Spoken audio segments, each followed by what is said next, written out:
Going pro might ruin your love for photography and your life if you're not actually ready. And I'm not trying to scare you. I'm trying to say it because I've seen it happen. Photographers going into burnout, debt, isolation, resentment, all because they thought, I take nice pictures and that's enough so I can build a career, a job out of this.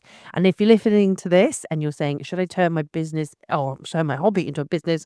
Or I kind of already am, but the chaos and I'm hiding how stressed I am, then stay with me. Okay. Welcome to Loud Lens. This is Khandie. Let's get into this episode about essentially going pro might ruin you if you're not ready. I don't mean to laugh about it, but I see this happen so often, particularly in amateur photography groups, beginner photography groups, where people go, "Oh, I love taking pictures of swans. I'm going to make this into a business." I don't know many people out there who make a career out of just taking pictures of swans, and if they do, they're probably one in a million doing it. Please don't come at me and have a go at me. I know there are people who take pictures of birds, but legitimately, how many people make a full-time job doing that? I don't think there's that many. I'm just picking. Why am I picking on swans? Why? They're lovely. Do you know they mate for life? Yep, I love them. Okay, so let's talk about why most people go pro. They love taking photos. People compliment their work. It boosts your ego. Don't worry, we all do it too. They say you should go professional, and your ego does a cartwheel. So you quickly jump on Canva, whatever. You make a logo, open bookings, and suddenly, boom, you're in inverted comments a photographer. But the gap between taking great photos and running a business is ginormous, my darlings. That's my relaxing coming in. Absolutely monumental. Okay. And what no one tells you is that gap is often full of burnout, boredom, breakdowns, and bills of many photographers. It starts off exciting and then suddenly your hobby becomes pressure. You're not shooting for joy anymore. You're shooting to stay afloat. And you don't get to say no to that boring job or that rude client because you need the money because now you're a pro photographer and you're worried. But maybe before you started building this business and it's now feeling like a trap, there's a few things you should know. Okay. So if you hate editing and you're always behind and your partner's sick of hearing about that client, or you resent the camera that used to feel live, that's going to become quite familiar for you. Okay. If you hate editing, you can outsource it. If you're always behind, you can outsource it. But guess what? That needs money. So you need to not just go, I can take a pretty picture, therefore I can have a business. Because guess what? Running a business is not about being able to take a pretty picture. I've said this before in many of my episodes. I know many photographers who are, and I want to say this very politely, are not the greatest photographer. I might have to throw myself in that, but they still make a living. And it's because they understand the admin side, the bit behind the camera is the most important. It sounds really weird, but the client experience and getting your and knowing your limitations and knowing what you need to do and your costume is far more important sometimes than just taking loads of shots. So let's talk about the emotional and mental cost. What it actually does to your brain and, dare I say, your heart. You will constantly feel like you're not doing enough because you aren't set up for this. You just decided you're going to be really good at taking pictures and didn't research what it means to run a business. One of my big bugbears in a lot of these photography mentor groups is very little is talked about the actual admin costs. And they go, oh, you need to do this, you need to do that. But they don't actually tell you, like, okay, so tell me what emails you're sending to clients, show me that. And I'm somebody who really wants to talk about that. So this is one of the reasons why I created this podcast. Another thing you'll find is you'll start comparing yourself with every photographer online, because as you start to feel less about yourself, you'll start looking outward and seeing everyone else seemingly succeed. And I just want to remind you, what is put online is definitely the highlights role, okay? Except if you follow me, because I'm very blunt about what's going on. I mean, there may be other people, but I'm here to promote myself, okay? Follow me on all the socials. Your creativity will get squeezed dry by client demands, because when you're starting out, you'll be loving photography, and then suddenly you'll realize you've done loads of shoots and, oh, I've got all this admin to do, and I need to do this and I do this, and you'll start to get overwhelmed. You will start to panic every time you look at your inbox on your emails. You will start feeling like a fraud because deep down, you know you're just winging it, because there's so much more that goes into photography professionally than just taking a pretty picture. You went from artist to administrator, social media manager, customer service rep, and accountant overnight with no training, no help, no plan, just this great vibe and a bit of camera, I dare say. And that mental load, it keeps building. You stop sleeping properly. You can't switch off, which is something I know very well about. Your joy gets tangled in spreadsheets, DM replies, and late night editing marathons, and you get burnt out. Or worse yet, you start hating the camera, photography that you once loved. And all because you went, I need to do this as a job, but didn't realize what the job entailed. I urge everybody to go on a business management course to learn how to run a business, then add the photography on top. That's the icing to the business, okay? You need to know how to build that base. All about the bass, no trap. I'm sorry, I'm not going to sing that. I'll probably get in trouble for that.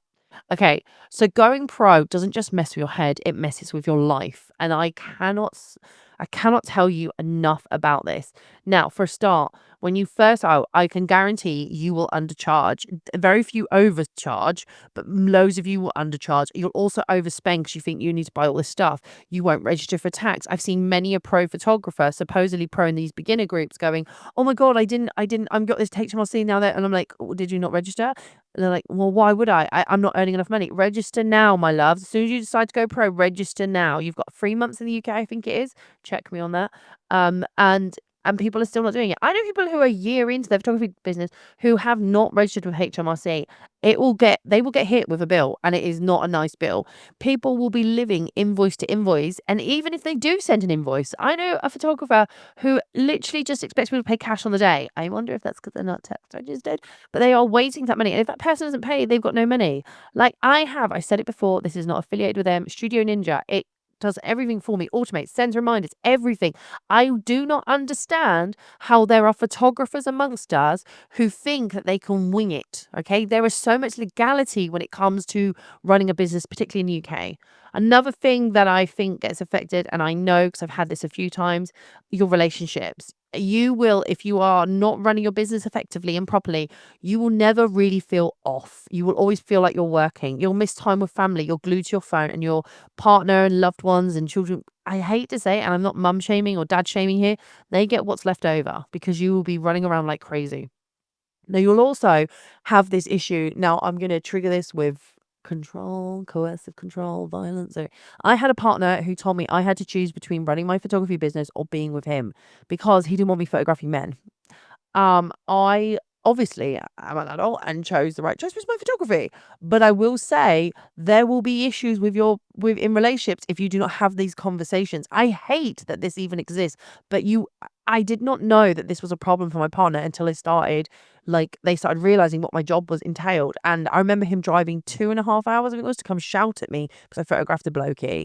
I mean, that was my early warning sign to get out. I was gone. But you need to be aware that that's a very extreme example. But I've also got friends whose partners are like, "Well, what do you mean you can't be here on a Saturday?" And she's like, "If we're doing something, babe, you need to let me know if we're doing it on a Saturday so I don't book anything in."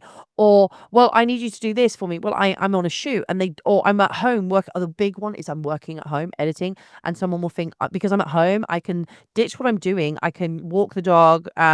I can hoover the house, do all the washing up. I can put the load on, laundry on. I can make the bed. I can suddenly do all these jobs, which I could do, but now I'm in my work mode. It's no different than being at the office somewhere else, except I just don't travel as far. And yet there are a lot of people who don't understand that. And here's something else that is quite a personal one for me: your health. You will skip meals to finish editing. You will sit hunched over your desk for hours. You will push through cold and everything because rescheduling is messy and you don't want to disappoint clients. I'm sorry, you need to take care of your health. I recently got really poorly. If you follow my Instagram, you'll see I got really poorly. Luckily for me, I was able to reschedule things. I was very open with my clients, but it had issues for me. Okay. I need you to understand that nothing is worth your health and happiness. Okay. The other thing I find new photographers talking about, especially when they're not planning business effectively, is that they lose themselves. They no longer take photos for themselves. They fall out of love. They shoot only what pays. And that really mentally affects them because something you've loved is now being taken away and you're not enjoying it, which is the whole reason you got into this. I still take photos for me. Okay. But there are many photographers out there who started out on what they thought was a creative journey, and now it's turned into survival mode with a camera because they don't have a backful of money to keep them going. They are sitting there going, "What the hell do I do? I'm so lost now. I've got to keep shooting because I've got all this work to do." And before they know it, they're not taking photos because they want to anymore. They're taking photos because they have to. Now let's talk about, do you actually want to be a professional? Because you could stay a hobbyist and that's 100% cool. But do you actually have time? Time is something that we never know how much we really have. I mean, there was a quote that someone said that we all have the same 24 hours in a day. We do not. We do not. There might be 24 hours in a day, but we have a lot of constraints on our time that other people don't. But I also want it to be very real about the demands that a photography business puts on you. Okay. So I'm just going to go through some of the things that I did this week. Bear in mind, I'm recording this on a Tuesday. So if we just go from Monday to Tuesday, that's 2 days. Okay. I had to do marketing, recheck my strategy, which, by the way, when I wrote that strategy, it took me 2 days. Okay. Some people do it quicker. It took me 2 days. I am not just posting a carousel and disappearing. I have to stay online and do some interaction. Okay. Client comms, emails, contracts, DMs, reminders, invoice follow-ups. Now, I'm very fortunate that Studio Ninja automates a lot of that for me, but I still have to respond. Today alone, I've sent 15 email replies. They're not just quick yes, no's, whatever's. I've checked things. I've gone back to clients. I've done lots, okay? That's just in these two, this just today. Admin, backups, booking, check my insurance. My car insurance is due for renewal, so I need to check that that's okay. Because I have business insurance. I have to check that the Adobe price has gone up, so I need to put that into my spreadsheet for my cost of doing business. I also check up on the legal side. I do that every Monday. I check what the latest rules are. There's a plane going over. Latest rules are on GDPR, contract law, licensing, data handling to make sure I am current. It is when you run a business, you have to do your own due diligence. You have to, and I keep on top of that. I also just do a quick check of my finances. So I do my invoices, check my receipts, and look at the profit margins and check some pricing on some things. Oh, and then I've done 4 photo shoots on top of that. Okay. And I've edited them. So I'm just saying, this is not a side hustle. It's a job and it's certainly not 9 to 5. Okay. If your life is already stretched, adding a business will break something. I don't know if that's your mental health, your sleep, your joy, your relationship. You got to pick one. It's going to go. Because this is the problem with new photographers. You do not set boundaries. Now, I have done an episode about setting boundaries and we'll probably go into one a bit more depth. If you would set boundaries, this probably would have protected you. But when people go into this new, they don't think about that. Okay. I always advocate that you need to know how much your cost for doing businesses per month, work it down per week, and then go, right, this is how much it costs me. This is what I need to make minimum a week. Okay. So how many times do I realistically want to shoot? That's when you work out what your prices are. Okay. Not just picking a number out the sky, because you don't want to be shooting 5 days a week if you have kids, man, because you want to be at home with them. You want to do things, you want to parent, or you might want to be like training for a half marathon. It says me. I need to go on a run in a minute, and I also need to go pick up an award, which is I'm going to gloat right now. I won a Rose of Northamptonshire award. I'll talk to you all on my Instagram, but yeah, okay. It's excuse me. Your life is going to get stretched, so you are going and you're adding more weight to it. I'll be honest. You need to be super careful how you're doing this. I'm fed up of seeing new photographers who think because they take a pretty picture, that's automatically gives them a business. It does not. You can still be incredible and still say no. You can be an amazing photographer, but choose not to go professional. It doesn't make you a failure.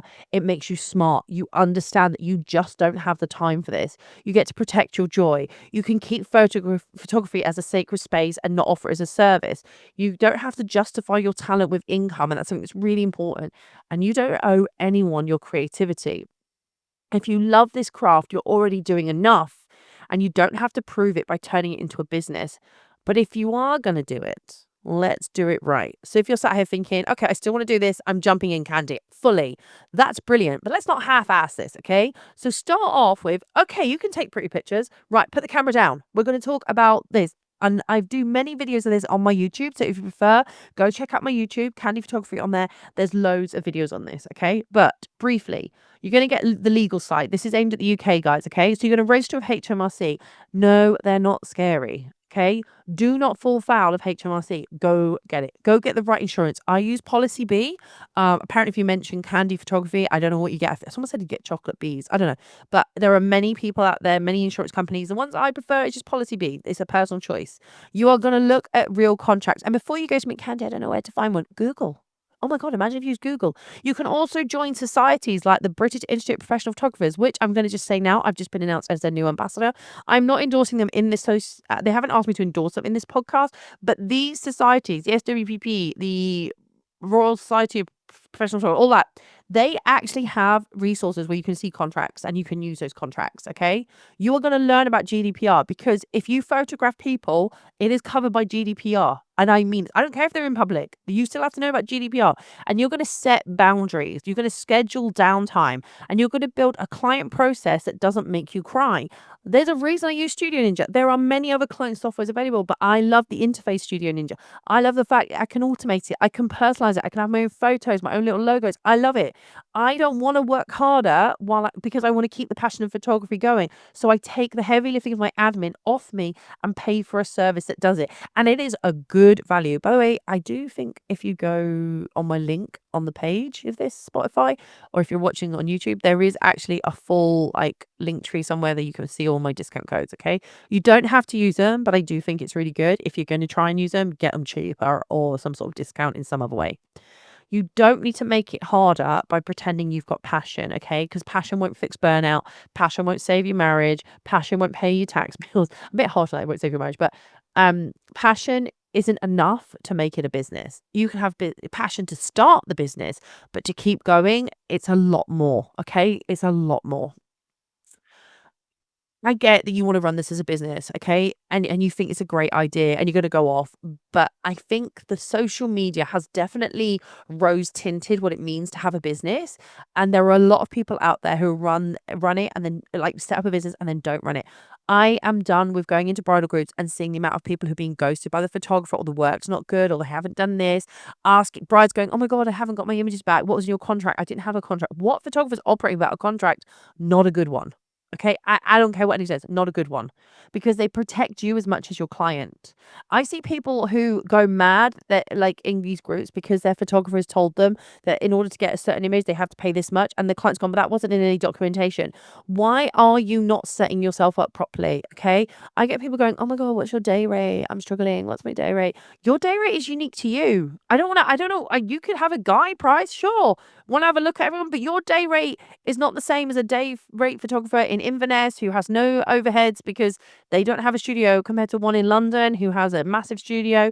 Like, the day rate is vastly different, my loves. It is down to your unique purpose, your unique situation. So if you are setting up a business and don't know what your actual costs are, you are doomed to fail. Okay, you will be undercharging, I guarantee, and overworking. Okay, so you need to protect your peace, set it up, do good, look after yourself, okay? You're allowed to go, "Do you know what? I love just taking pretty pictures. It's cool. I don't want to earn money." We all want to earn money, but earning that money with photography comes with so much more. It's weighted. It comes with legality. It comes with responsibility. It comes with so much more, okay? So that's it for the episode of the Loud Lens. I'm probably, when I release this, in Estonia working. So hi, check my Instagram, see what I'm up to. So if this is a hit home, if anyone said it's someone who needs it, and if you're ready to do this properly and you've got your crap together, then fine, because this ain't no game. Subscribe, leave a review, stay tuned, because the next episode we're diving into, well, I don't know yet. I'm going to say it. We might dive into a real starter checklist for new pros in the UK. But until then, stay loud, my darlings. I am going to disappear.